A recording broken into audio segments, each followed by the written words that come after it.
அன்பான தேவனுடைய பிள்ளைகளே, ஆண்டவராகிய இயேசு கிறிஸ்துவின் நாமத்தில் உங்களை நான் வாழ்த்துகிறேன். ஒரு வசனத்தை வாசிக்கிறேன். 1 கொரிந்தியர் 14:33. தேவன் கலகத்திற்கு தேவனாயிராமல் சமாதானத்திற்கு தேவனாயிருக்கிறார். இந்த வசனத்த பவுல் எப்போ எழுதுறாருன்னா, கொரிந்து சபையில காணப்பட்ட ஒரு ஒழுங்கின்மை, ஒரு குழப்பம் இதெல்லாம் பார்த்து தான் இத எழுதுறார். இது சபைக்கு மட்டும் இல்ல, நம்முடைய குடும்பத்துக்கும் இது பொருந்தும். இன்னைக்கு நெறைய நேரங்கள்ல நம்முடைய குடும்பம், நம்முடைய வாழ்க்கை, நம்முடைய வேலை, எதிர்காலம் எல்லாவற்றிலுமே சில குழப்பங்கள் இருக்குது. அப்படிப்பட்ட நேரத்திலே நம்ம ஆண்டவர் எப்படிப்பட்டவர் அப்படின்றத நம்ம அறிந்து கொள்ளணும். நம்மோடு கூட இருக்கிற ஆண்டவர் சர்வ வல்லமை உள்ளவர். இதுல 2 அடையாளம் என்னன்னா, ஒண்ணு அவரு கலகத்திற்கு தேவன் அல்ல.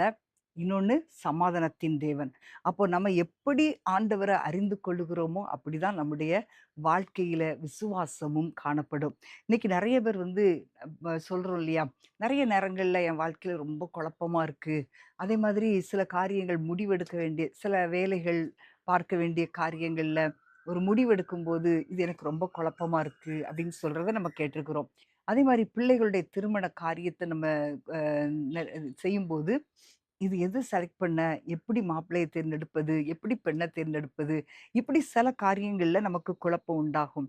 ஆனா, சில நேரங்கள்ல பார்த்தீங்கன்னா, எந்த முடிவையும் எடுக்க முடியாம, அது பயங்கரமான ஒரு காரியமா நமக்கு தெரியும். பெரிய காரியமா தெரியும். ஆனா, அந்த காரியத்த ஆண்டவருடைய சமூகத்துல நம்ம ஒப்பு கொடுத்துட்டோம்னா, அவர் நமக்கு சமாதானத்தை கொடுக்கிற தேவனா இருக்கிறார். சமாதானத்தை கொடுத்து நம்மை ஆச்சரியப்படுத்துகிற தேவன். நம்ம அனுபவிக்கிற குழப்பத்திற்கு காரணம் சில நேரங்கள்ல பிசாசாக கூட இருக்கலாம். நெறைய நேரங்கள்ல நம்மள எப்படியாவது தள்ளிறணும், தேவ சித்தத்துக்கு விரோதமா தள்ளிறணும் அப்படின்றதுக்காக நமக்கு வாழ்க்கையில குழப்பங்களை கொண்டு வருவான். ஆனா, அது சில நேரங்கள்ல நம்ம தவறான முடிவு எடுக்கிறதுக்கு காரணமாயிரும். ஆனா, நம்ம அவசரப்படாம ஆண்டவருடைய பாதத்துல நீங்க அமர்ந்திருந்தீங்கன்னா, உங்க வாழ்க்கையில எந்த காரியமானாலும் ஆண்டவர் சரியானபடி நடத்துவார். ஏன்னா, அவர் கலகத்திற்கு தேவன் அல்ல. அவர் சமாதானத்தின் தேவனா இருக்கிறார். இப்போ ஒரு காரியத்த நம்ம ஆண்டவர் நமக்கு தெளிவுபடுத்தி நம்ம செய்யும்போது, அதுல உண்மையிலே சமாதானம் இருக்கும். குழப்பம் இருக்குன்னா, நம்ம அத செய்யவே கூடாது. ஆண்டவர் ஆபிரகாம ஊருன்ற தேசத்த விட்டு வெளிய கூட்டு வரும்போது, நான் உனக்கு காண்பிக்கிற தேசத்துக்கு போன்னு சொல்லி தான் அழைச்சிட்டு வந்தார். ஆனா, ஆபிரகாமுக்கு எங்க போறோம்ன்னு தெரியாது. ஆனா, அவனுக்கு ஒரு குழப்பமே இல்ல. ஏன் தெரியுமா? ஆண்டவர அவன் அறிந்திருந்தான். அவருடைய சத்தத்தை அறிந்திருந்தபடியினால, ஆண்டவருடைய வார்த்தைக்கு அவன் கீழ்ப்படிந்து, தன்னுடைய எதிர்காலத்த அப்படியே ஆண்டவருடைய கரத்துல ஒப்பு கொடுத்துட்டான். அன்பான தேவனுடைய பிள்ளைகளே, நீங்க உங்க வாழ்க்கையின் எல்லா கேள்விகளுக்கும் பதில் கிடைக்கல அப்படின்னா கூட, ஆண்டவர நீங்க நம்புனீங்கன்னா, அல்லது அவர் பேசுகிற வரைக்கும் நீங்க காத்திருந்தீங்கன்னா, நிச்சயமா உங்களுடைய வாழ்க்கையில தேவன் சமாதானத்தின் முடிவை கட்டளையிடுவார். ஹalleluya! இன்றைக்கு மார்த்தாள், மரியாள், லாசர் குடும்பத்துல ஒரு பெரிய குழப்பம். என்ன மா லாசர் இறந்துட்டான். 4 நாள் ஆச்சு ஆண்டவர்ட்ட சொல்லி அனுப்பியும் அவர் வரல. இவங்க குடும்பத்துல ஒரே குழப்பம். இது அவ்வளோதான் இனிமே முடிஞ்சுது அப்படின்னு சொல்லி கல்லறையில வச்சே 4 நாள் ஆயிற்று. அப்ப எல்லாரும் கேட்டிருப்பாங்க, "ஏன் இயேசு இன்னும் வரல? ஏன் இவர் இன்னும் தாமதிக்கிறாரு?" அப்படின்னு நெனச்சிருப்பாங்க. ஆனா அவர் வந்தார் பாருங்களேன். உடனே போய் கல்லறை எல்லாம் அவங்களோட பேசி, எல்லாம் சமாதானமாக்கி, கல்லறை பக்கத்துல போய் நின்னு, "லாசருவே வெளியே வா" அப்படின்னு சொல்லி அவர் செய்றதுக்கு முன்னாடி, மார்த்தாளும், மரியாளும் சொன்ன வார்த்தை, "ஆண்டவரே, நீர் இங்கே இருந்திருந்தீரானால் என் சகோதரன் மரிக்க மாட்டான்." அப்ப ஆண்டவர் அந்த அந்த ஒரு பெரிய தாமதம் தான். ஆனா, அது ஒரு பெரிய அற்புதமா மாறுச்சு. 4 நாள் ஆன அந்த கல்லறையில வைக்கப்பட்ட லாசரு உயிரோடு எழும்பினான். ஆமென். இன்றைக்கு அன்பான தேவனுடைய பிள்ளைகளே, இப்படிதான் நம்முடைய வாழ்க்கையில நடந்து கொண்டிருக்கிறது.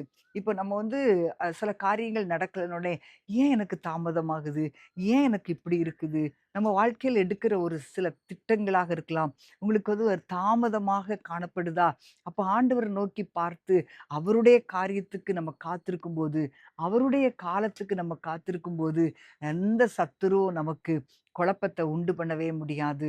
நம்முடைய வாழ்க்கையில ஒரு குழப்பம் உண்டாகுது அப்படின்னா, அத நம்ம ஆண்டவருடைய சமூகத்துல வைக்கணும். "ஆண்டவரே, இதுல நான் என்ன முடிவெடுக்கிறது?" அப்படின்னு சொல்லி நம்ம ஆண்டவர்ட்ட கேட்கணும். ஆமென். இன்னைக்கு நம்ம ஒரு காரியத்த மறந்து விடக்கூடாது பிரியமானவர்களே. சத்துரு ஒரு முக்கியமான ஆயுதம் என்ன தெரியுமா? அவனுடைய ஆயுதமே இந்த குழப்பத்த உண்டு பண்றது. உங்க வாழ்க்கையில ஒரு குழப்பம் அதிகமாகும்போது, உண்மையா ஆண்டவர தேடுங்க. உண்மையா ஆண்டவருடைய பாதத்தில் அமர்ந்திருங்க. நிச்சயமாய் ஆண்டவர் உங்களுக்கு தெளிவை கொடுப்பார். ஒரு சமாதானத்தை கொடுப்பார். ஆண்டவர பார்த்து நீங்க ஒவ்வொரு நாளும் சொல்லுங்க, என் தேவன் கலகத்தின் தேவன் அல்ல. என் தேவன் சமாதானத்தின் தேவனா இருக்கிறார். ஹalleluya. உங்கள மனிதர்கள்லாம் குழப்பலாம். உங்க உடன் பிறந்தவர்கள் குழப்பலாம். உங்க வீட்ல உள்ளவங்க குழப்பலாம். ஆனா ஆண்டவர் குழப்பத்தின் தேவன் அல்ல. அவர் சமாதானத்தை கொடுக்கிற தேவன். ஒருவேளை இன்றைக்கு நீங்கள் ஒருவேளை கலகமா இருக்கு, எனக்கு ஒரு குழப்பமா இருக்கு அப்படின்னு நீங்க இருக்கிறீங்களா? ஆண்டவர்ட்ட ஆண்டவரே என்ன செய்யன்னு எனக்கு தெரியல. இப்ப யோசபாத் அப்படிதான் நின்னான் இல்லையா? ஆண்டவரே இவ்ளோ பயங்கரமான பிரச்சனை வருது. ஆனா எனக்கு என்ன செய்றதுன்னு தெரியலன்னு சொன்னா, அதே போல இன்னைக்கு நீங்க ஆண்டவருடைய பாதத்துல அமர்ந்து, ஆண்டவரே எனக்கு என்ன செய்யன்னு தெரியலப்பா அப்படின்னு நீங்க சொன்னீங்கன்னா, அந்த குழப்பத்த கர்த்தர் நீக்கி சமாதானத்தை கட்டளையிடுவார். நாம் ஜெபிக்கலாமா? அன்பின் ஆண்டவரே உம்மை ஸ்தோத்தரிக்கிறோம் அப்பா தகப்பனே. இன்றைக்கு ஆண்டவரே உம்முடைய பிள்ளைகள் எப்படிப்பட்ட குழப்பத்தில் இருந்தாலும் அந்த குழப்பங்களை உம்முடைய பாதத்திலே நாங்கள் வைக்கிறோம். என் ஆண்டவரே அந்த குழப்பங்களை மாற்றி நீர் ஒரு பெரிய முடிவை, சமாதானமான முடிவை உம்முடைய பிள்ளைகளுக்கு கொடுத்து நீர் சந்தோஷப்படுத்துவீராக. சில நேரங்கள்ல என்ன செய்றதுன்னு தெரியாமல் இருக்கிறாங்களேப்பா, அவங்களுக்கு ஆண்டவரே ஆச்சரியமான காரியங்களை காண்பித்து உம்முடைய திட்டத்தை வெளிப்படுத்தும்படி ஜெபிக்கிறேன். இயேசுவின் நாமத்தில் பிதாவே. ஆமென், ஆமென். பிரியமானவர்களே, இன்றைக்கு உங்களுடைய குழப்பத்திற்கு அப்பாற்பட்டு தேவனுடைய ஒரு திட்டம் உண்டு. அதுதான் ஒரு சமாதானத்தின் முடிவு. நிச்சயமாய் அதை உங்களுக்கு கொடுப்பார். கர்த்தர் உங்களை ஆசீர்வதிப்பார்.